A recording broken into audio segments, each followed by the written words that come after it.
How do I configure uWSGI from Python? Easy. First, pip install uWSGI conf. Now, if you don't have a WSGI application file, which may be provided by your web framework, for example, Django, you need to create one. uWSGI.py. Here we create a simple application responding with uWSGI version number and the current request ID.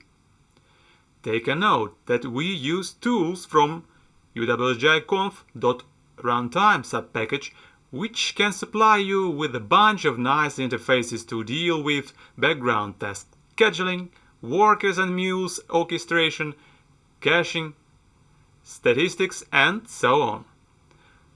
Now, when we have our simple app, let's run it with uWSGI. For that, in classic approach, we should create text configuration files juggling hundreds of options. But to save time and make our configuration more dynamic, let's configure uWSGI using Python. We create a function returning configuration object and pass that function to configure_uWSGI function.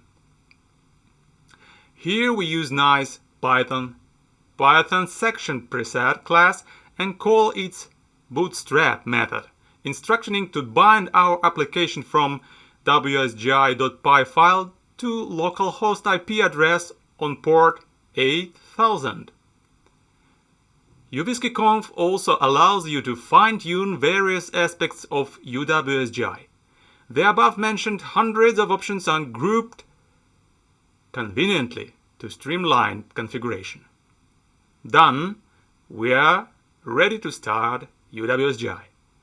As a shortcut for that, you can use uWSGI-conf run command. Your server is now up and ready. That's how you configure uWSGI from Python.